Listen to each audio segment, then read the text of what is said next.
Hey, yo, what's up? It's your boy, sir, of the 2020 Podcast, LLC.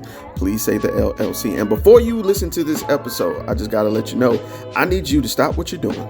Go to blkrenaissance.com, and I need you to shop for the culture. That's right. Anytime you use the promo code LLC20 at Black Renaissance Clothing's website, you will get 20% off your order. Off rip, no questions asked. So do me a favor and do it for the culture. Peace.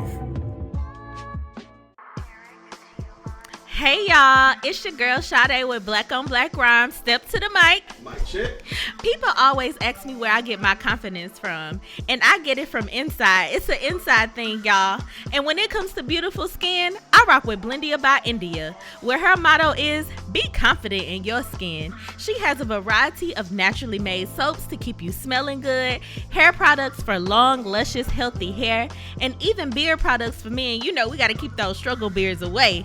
So visit BlendiaByIndia.com and use promo 2020skin to get 10% off your order. Thank you, Blendia by India, for being a sponsor of the 2020 Podcast, LLC. Please say the LLC. Hey, this is Butter So Fly of Powerlines Poetry, here to let you know anytime I feel good, I have to look good, so you have to listen to me. Make sure you go to gurudesigns.com, use a 3 instead of an E.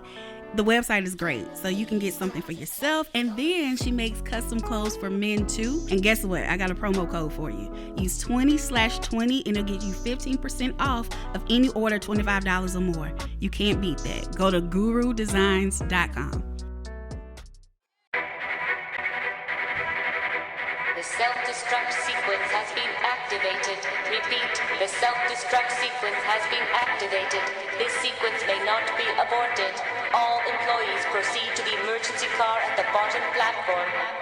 Okay, we lit it just like a fuse, so no need to pick and choose. Welcome to 2020, where we do more than interviews. The hottest be coming through, jumping knowledge on all of you. Get a peek at the front of you with the truth that they offer you. Yeah, hands up, we doing it for the culture. To give artists and businesses more exposure. Keeping it real and stay silent just like a boulder. It's about to go all the way down, can't get no lower.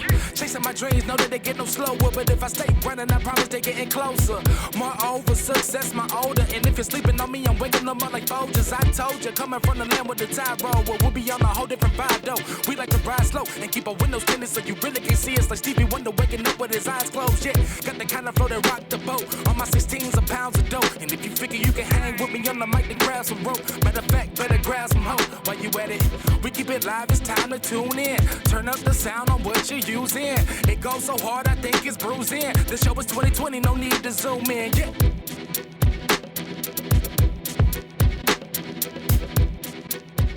When was the last time you did some shit for yourself and really didn't feel bad for doing it?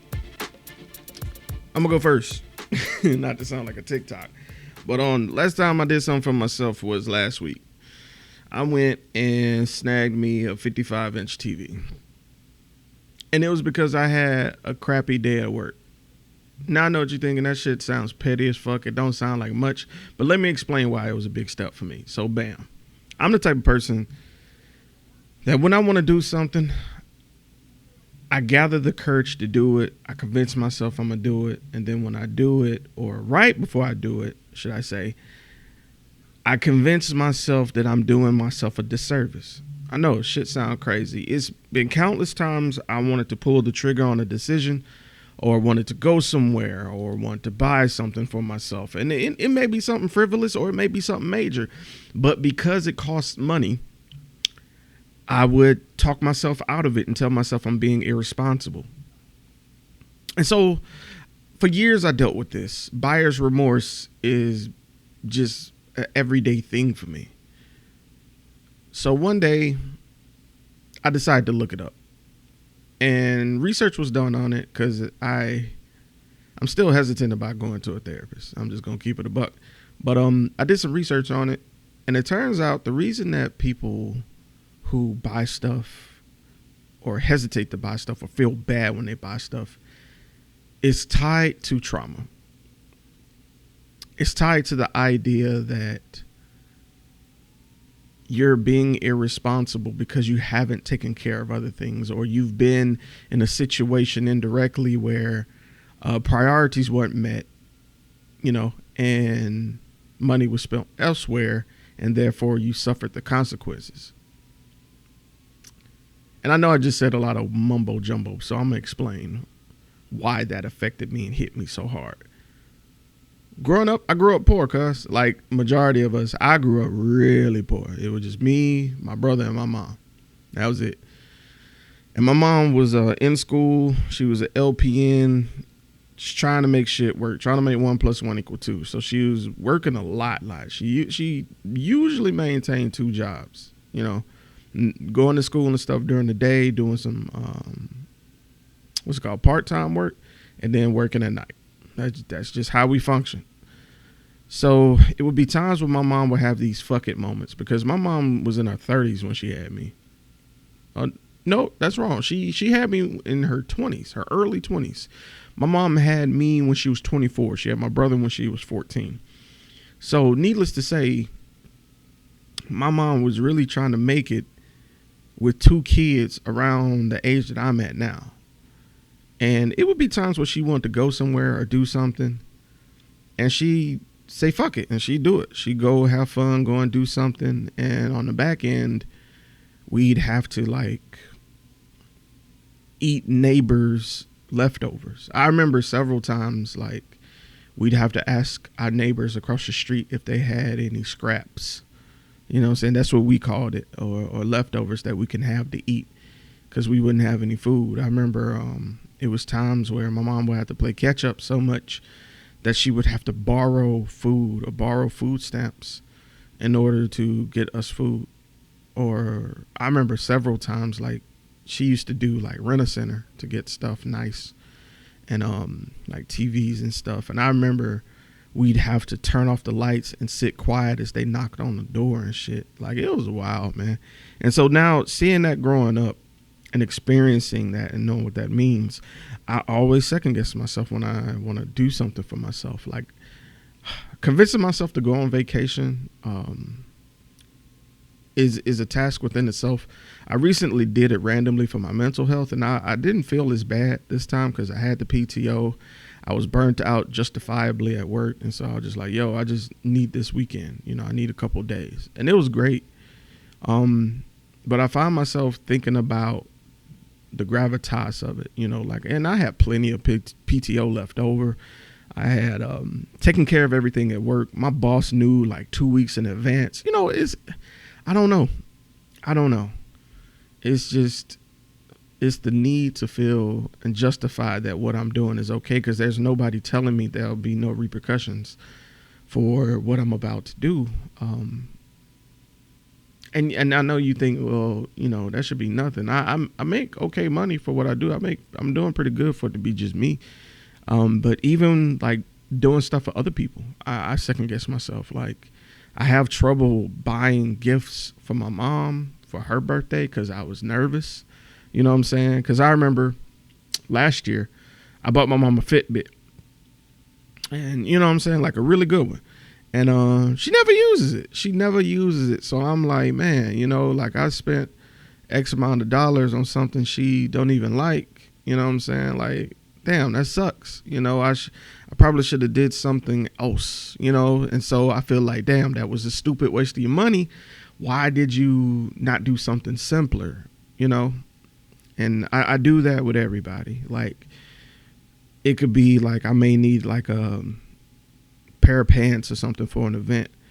And if I pay for them out of like, let's say, I don't fucking know. Like if I go to like D&K and get some slacks, I'll be like, man, what the fuck you doing? For the amount you spent this, you could have went to the Goodwill, or you could have went to like Burlington and got 2 pairs of pants. You're fucking inefficient with your money. Like I talk to myself that way. And perhaps I need to learn how to talk to myself. And to be quite frank with you, that's just how I grew up. I grew up in a household where they didn't know how to talk to people. And that's like a recurring theme in my family. My great-grandma didn't know how to talk to people. My grandma didn't know how to talk to people. And my mom didn't know how to talk to people. And you might be wondering what I mean by they can't talk to people. It's just, it's a condescending tone. And not to be rude and not to be sexist, but this is just a fact. it is prevalent in the women in my family. Like, it's a condescending tone when dealing with men. And I just felt weird growing up that all the men were raised to like callous the shit, but it hurt my feelings like a lot.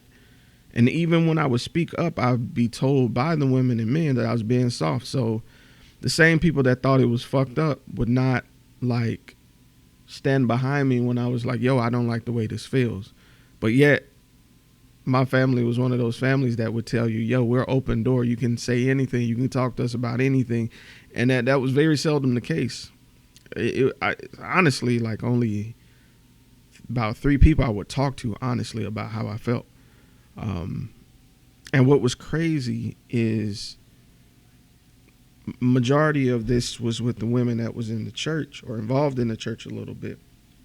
And that's the other thing I didn't understand. There's a difference between being mean and just being, stern, and that was definitely being mean in my family, like saying spiteful stuff, gossiping. And, I grew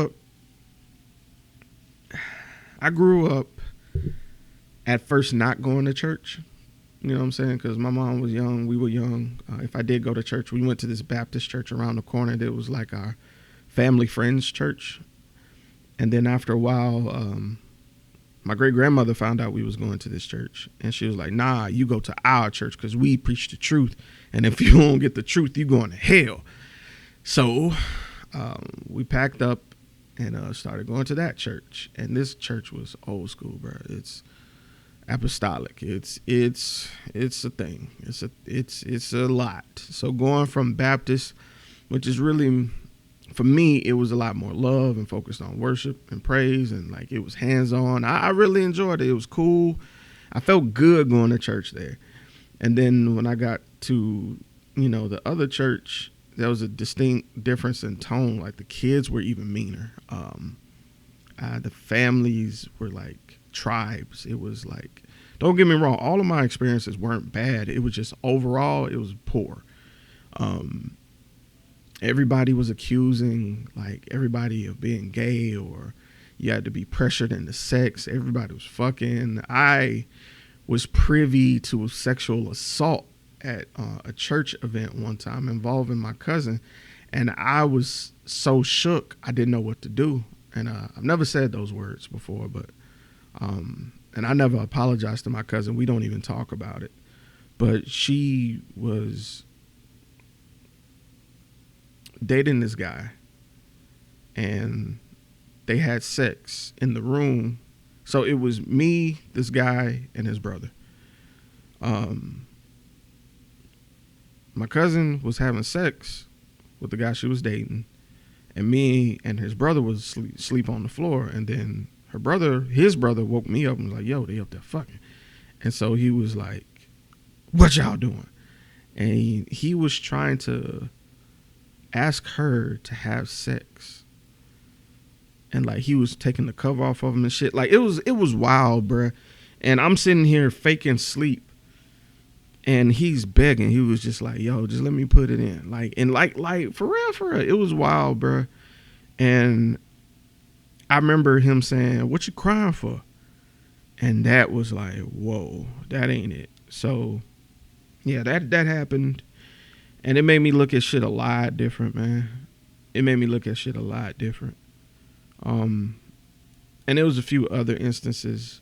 And it's long and short, bro. It was so much crooked shit. It's just why I don't fuck with church at all now.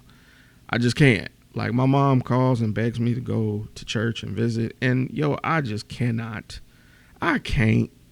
I'm sorry. I'm the sheep that's out there in the brambles, bro. If that's what it is, I'm good, bro. I just can't do it with these people. And then it's just the judgment and all this shit. And it's either my way or you're going to hell. And I just personally believe that it isn't just one path to heaven or idea of heaven. That's just me. I'm not finna argue with you, your mama, and all that. I don't care what you believe. That's what you believe. You can't make me think otherwise. But I definitely felt vindicated and felt right when I left, and shit progressively got worse. And that's all I'm gonna say about that. But anyway, I struggle with doing stuff for myself, and I'm always comparing myself to other people, and that's because that's what my family does. They always, I have these two cousins that I love to death, and even with growing up, it always felt like a competition. But I didn't want it to be a competition. I just wanted to be around my cousins because they were in my same age range. We did everything together. They were just my brothers. You know what I'm saying? They still are. I talk to one fairly often, and the other I haven't really talked to much, but I still love him the same. And it just sucks, man, that these dynamics change when you grow up. I understand people get families and stuff, but I still hang on to the memories of the past, man, because those were some of the best moments of my life. But nevertheless, you know, I still, that left a mark on me where I compare myself to others. I'm doing fine as a podcast. When I post episodes, I check the analytics because I want to make sure the views and listens are matching with the topics. Like, apparently people like these candidacy conversations. They love the business minutes. You guys love squad goals. And I'm glad that you guys enjoy it. I'm just out here being raw.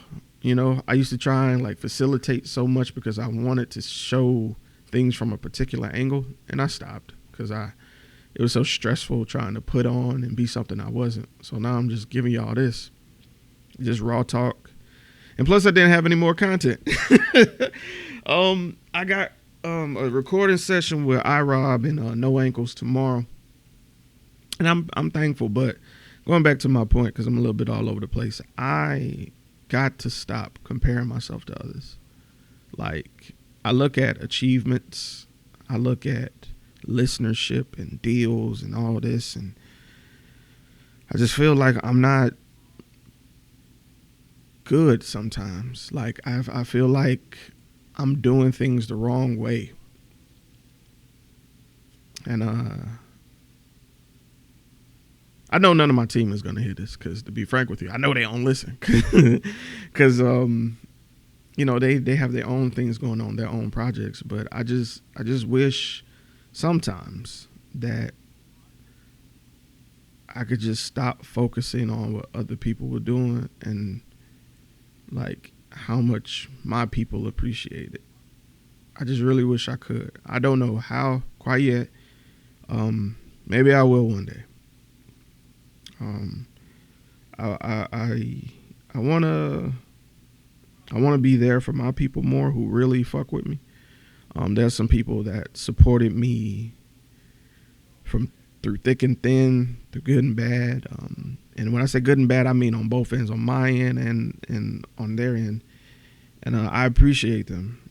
And I know I shouldn't spend so much time trying to impress people that don't know me, but I don't know how else to grow this platform. You know, I don't know how else to reach others, because you can be as consistent as you want, but that doesn't necessarily draw in more people. People have to get exposed to you somehow, and just, you know, I just struggle with the idea of what I need to do to get more of those people in here. And if you're listening to this, thank you. I fucks with you heavy. It's a struggle, man. Like, this creator's dilemma is a motherfucker, bruh. Like, one day you be on high because, you know, like, people fuck with you. Somebody will message you and be like, yo, I listened to this and this shit snap. I went on a triple date the other day. We went to go see Wale. And my girl's best friend's husband was sitting next to me. And he was like, man, no lie, I decided to tune into your podcast, and I was just listening, and bruh, I just let it play. And bruh, I can't tell you how much that means to a nigga. I can't tell you how much that meant to me, bruh. That made my day. Or when, like, somebody messages you and be like, yo, such and such heard your stuff. I told them about your podcast and what you've been doing, so I sent them your way. I'm like, what? Thank you, man. But what sucks, I'm gonna be real with you. What sucks is when people are so used to your consistency, they don't give you flowers anymore. They don't give you those words of affirmation that you need to keep going, you know? Stephen Furtick said some real shit. And I know that's awkward coming from me because I say I don't do church. I watch Stephen Furtick a lot because I fucks with him. I like the way he delivers his message. Elevation Church, I fucks with it. But perhaps I should visit that one day. But anyway, Stephen Furtick said, people comment or say something when A, you have started something, or when you stop something. But when you're consistent, it's silence. And that's some of the realest shit I've ever fucking heard, boy. When you're constantly working or constantly creating or constantly putting stuff out, there, I can't tell you how long it's been since there hasn't been anything on in a week on this platform. I think the last time we did it was for the Christmas break, and that's understandable. But before that, like, I remember like I think it was like 2019 or 2018, I took a whole break. I stopped posting for like months because I lost the passion. It just didn't resonate anymore. I lost a co-host. Shit shuffled, and I just didn't know how to take it because I take it so personally, bro. Like, everything I take personally, y'all. For instance, my original co-host, y'all might know as Tonda. I usually don't do names, but fuck it, I'm doing names. I told her the plan. We had the plan. Boom. She introduced me to people, got me used to being social because I wasn't social. I was very much an introvert because I was not confident in how I looked. I was a bigger guy. I just didn't like the way I looked. I was just self-hatred. Let's just leave it at that. So she got me out and got me into the role of Sir more, you know what I'm saying, helping me develop it. And we were adding people to the podcast and everything, but when we added Black to the podcast, she had a little thing for Black. She used to pick at him, used to flirt with him, all that. It's just what it was. It wasn't nothing. I ain't think nothing of it. And then one day, you know, Black decided that wasn't the route he wanted to go in, you know what I'm saying, after dating, you know. Then the shade started. Then little back and forths and energy shifts. And then I never forget this one time, and forgive me, Black, I'm going to tell the story. Forgive me, Tonda, but I'm pretty sure you don't fuck with me anyway. One day it was just me, Tonda, and Black. We because when we was recording, we would serve food. So we cooked. We sat down. There's three of us. We was recording. And Black made a point diffusing an argument she was making that she felt passionately about. She was in her feelings about it. And he diffused it using logic. And y'all know Black, that's what he does, you know. And she got upset and was like, you know what? I got to go pick up my son. I'm going to get up with y'all in a minute. During the recording. And so we stopped the recording. We was like, you know, we'll pick back up when you come back. She never came back. And so she calls me and she was like, hey, you're going to have to take Black home. I can't take him. And I was like, oh.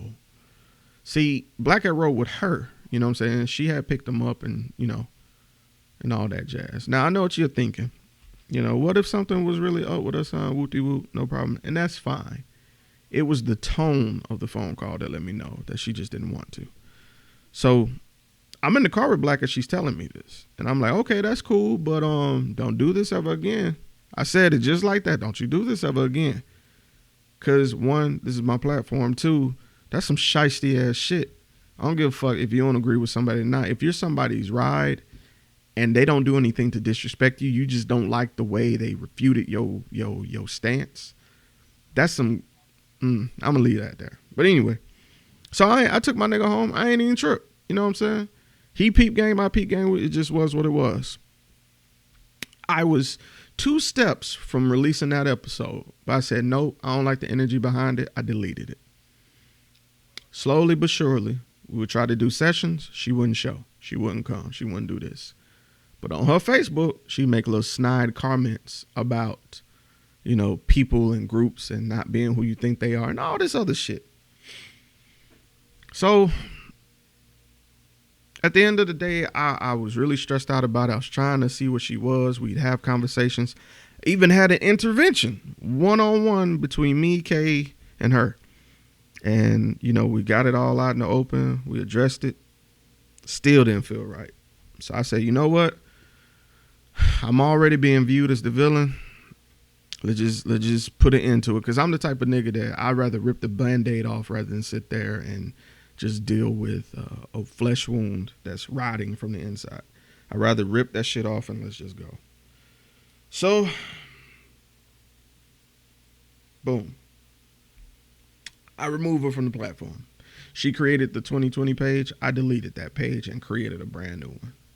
I reinvited all the people that were, you know, still on, and we've since quadrupled the numbers. Actually, I think we're at like 3,000. We were at like 400 and something. And so I think we've done like 7, almost 8-fold, you know, since then. I said all this to say this. Energy is real, bro. Watch who you have around you. And I'm ranting. But anyway, I guess I just had to get that off my chest. Just watch who around you, bro. Like, even if they start with you, don't mean they're going to finish with you. And that's just some real ass shit. I don't claim to be somebody better than I am. I still feel like I'm an ain't shit nigga who's trying to make and improve myself. So with that being said, I'm going to manifest a better version of me by saying I'm not an ain't shit nigga. I'm a nigga who's trying to better himself. And hopefully tomorrow I'll be in a more improved version built upon the basis of the previous version. So, yeah. Have at that, man. It's Tuesday. It's 8:13. And I just had to get that shit off my chest. I'll holla at you. Peace. Hey, this is Mystique. This is Mr. Everlasting. And this is the Safe Word. Safe Word. Y'all make sure y'all join us every first and third Friday of the month. Every month. We are in season 3. Season 3. Y'all already know what it is, man. Tap in.